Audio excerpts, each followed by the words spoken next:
Adillah pada kami tak bodoh, meski memang kami tak pandai.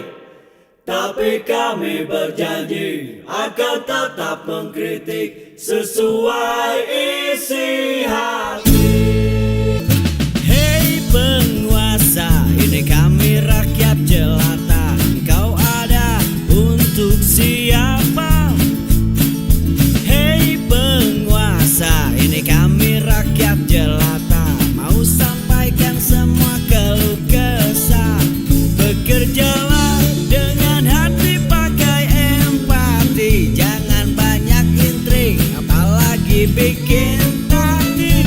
Bijaklah dalam membuat peraturan. Jangan sampai bikin aturan yang berat sebelah. Bu Ova, ya supaya segera ini diselesaikan, daripada UGM hancur namanya, sehancur-hancurnya. Saya tidak mau tempat saya belajar malah dirusak hanya karena untuk seorang Jokowi. Saya tidak mau. Memang siapa Jokowi kan? Tempat saya belajar, saya menimba ilmu, baik-baik saya merantau dari rumah orang tua saya di Pematang Center ya tahun 94, naik bis ALS 3 hari 3 malam terus dirusak ya. Oleh karena kayak gini, inilah saya rekonstruksi, Bu. Pakai font Times New Roman 18 ini kan ya. Inilah lembar pengesahan Joko Widodo. Ini dia.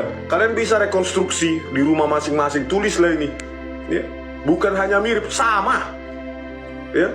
Sama ini, terutama ini pembimbing utama Profesor Dr. Insinyur Ahmad Sumitro, Yogyakarta, Fakultas Kehutanan Universitas Gadjah Mada, Dekan. Bayangkan tahun 1985 kalian rekonstruksi, kalian ulang, tulis ini nih di aplikasi kalian Word. Bayangkan, berarti lembar pengesahan ini, Bu Ova, Bu Rektor, ini diproduksi setelah ada MS Word, setelah ada Times New Roman. Tahun 1985 ya, Bu, itu Windows 1 saja versi pertama itu belum masuk ke Indonesia tahun 85.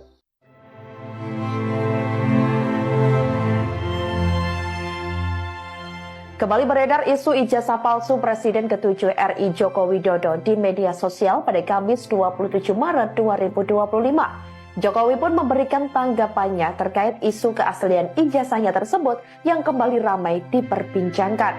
Warganet sebelumnya mempertanyakan jenis font yang digunakan dalam ijazah Jokowi saat lulus dari Fakultas Kehutanan Universitas Gadjah Mada atau UGM.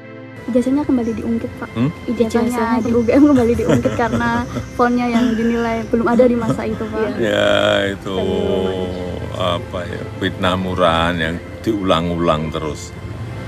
Sudah dari UGM dulu sudah juga menyampaikan. Ini Dekan Fakultas Kehutanan juga secara jelas dan tegas menyampaikan, ya kan? Temen juga banyak sekali yang menyampaikan. Tapi menanggapi itu terulang terus gimana, Pak? Apa sudah bosan? Ya nggak apa-apa, kalau saya nggak bosan sih. Tetapi sekali lagi yang mendalilkan itu yang membuktikan. Jangan saya yang suruh membuktikan. Yang mendalilkan itu yang harus membuktikan. Silaturahmi ke rumah Jokowi yuk. Kita diajak nih oleh Pak Rizal Fadila. Habis Lebaran yuk kita silaturahmi ke rumahnya Jokowi. Ambil jangan ya. Menarik juga itu ya, liburan kita ke rumah Jokowi seperti yang kebanyakan kemarin-kemarin. Baik, kita akan baca tulisan dari Rizal Fadila yang selalu bernas. Tim pembela ulama dan aktivis melakukan konferensi pers 25 Maret kemarin di Tanah Abang 3 tentang rencana bersilaturahim atau halal bihalal atau datang rame-rame atau geruduk rumah Jokowi di Jalan Kahuripan Utara, Kelurahan Sumber, Kecamatan Banjarsari, Surakarta, tanggal 16 April. Ada kabar lain yang menyatakan 15 April. Nanti kita tunggu lah ya, itu kan sekitar setengah bulan lebih ya kepastiannya. Kalau ada yang mau ikut kan bisa sekalian rame-rame ke sana.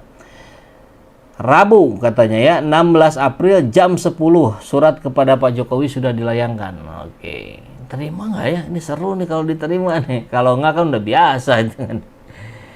Tujuannya di samping silaturahmi atau halal bihalal dengan keluarga Jokowi juga ingin bicara 40 mata, bukan 4 mata lagi, 40 mata tentang ijazah UGM-nya. Punyakah ijazah asli? Karena ijazah asli biasanya dipegang oleh kita masing-masing yang wisudawan ya. 40 mata ingin melihat sendiri keberadaannya. Moga momen bersejarah ini terpodcastkan dan Jokowi tidak memilih untuk sembunyi di gorong-gorong atau sedang pergi peresmian patung Dracula Jawa di Antartika. Silaturahim ke Surakarta adalah kelanjutan dari agenda jumpa Rektor UGM nanti tanggal 15 April hari Selasa. Wow, ini sudah detail juga ya rundown. Jadi 15 April ketemu dulu Rektor UGM, 16 baru ketemu Jokowi.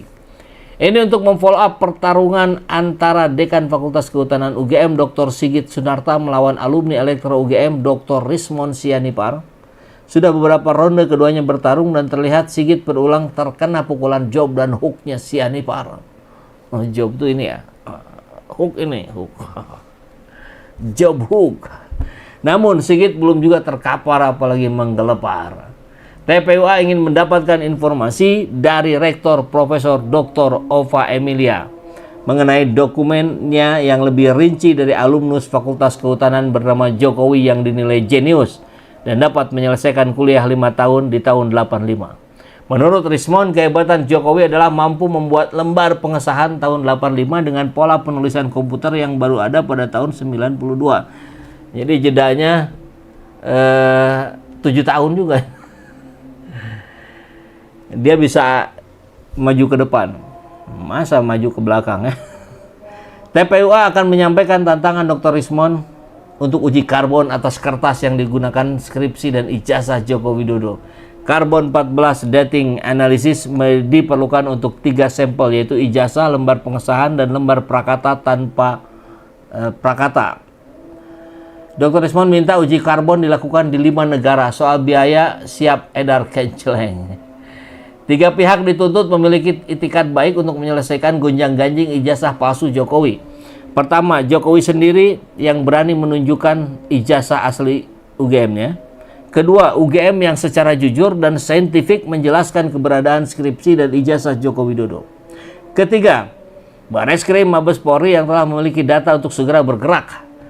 Perdagangan ijazah dan ketidakjujuran akademi harus dihentikan dan dibasmi.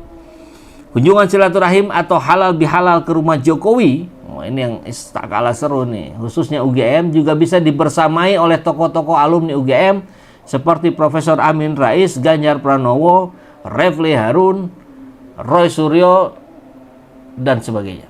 Halal bihalal atau open house para pejabat atau orang penting yang biasa dilakukan pasca lebaran kiranya akan lebih bermakna jika memiliki dampak sosial serta kemaslahatan bangsa. Sepakat Pak Rizal? Apalagi jika kegiatan semacam open house itu membongkar ketupat palsu yang menipu dan membahayakan rakyat, bangsa, dan negara. Ayo Pak Jokowi open house untuk komunikasi terbuka tentang pertanyaan rakyat Indonesia mengenai ijazah miliknya. Setelah bulan Ramadan sebagai penempa kejujuran, bulan Syawal adalah halal bihalal, semua serba halal, skripsi dan ijazah pun harus halal. The final attack TPUA semoga menjadi the final countdown menuju keterbukaan. Berangkat dari Yogyakarta, berujung di Yogyakarta. Berangkat dari Surakarta, berakhir di Surakarta. Ada cerita duka nestapa dari seorang anak manusia. Pemerhati politik kebangsaan, Bandung 26 Maret 2025 kemarin ya, Pak Rizal Fadilah. Seru sekali, tulisannya sangat menggugah. Mungkin di seluruh dunia, hanya di Indonesia saja ada skripsi tanpa keterangan siapa dosen pengujinya di lembar pengesahan. Koreksi kan ya. Mungkin hanya di UGM, Fakultas Kehutanan 85, ada skripsi tanpa keterangan dosen pengujinya siapa saja. Jadi kita mau cari tahu setelah lebaran ini bukti-bukti apa lagi yang makin menguatkan ya. Karena ini saja sudah sangat kuat gitu. Di lembar pengesahan tidak tercantum nama dosen pembimbing. Saya kira di awal sejarah adanya skripsi itu udah pasti konsep skripsi itu kan ada pembimbing, ada yang dibimbing, kan begitu ya. Jadi ini ajaib, super aneh. Ya, kita akan lihat data-data makin ke sini makin terbuka gitu. Jadi memang tidak ada kecurangan yang sempurna, katanya begitu ya. Harus mulai dibongkar, harus mulai diusut oleh Barreskrim, oleh KPK. Karena kalau tidak, ini dampaknya akan kemana-mana ya. Sudah cukuplah 10 tahun kita belajar dari Joko Widodo, dan pelajaran ini harus tuntas dalam bentuk pertanggungjawaban Joko Widodo kepada rakyat Indonesia. Konon katanya kalau terbukti palsu ijazahnya, maka seluruh utang-utang ini akan ditimpakan ke dia gitu. Dan beberapa yang lainnya.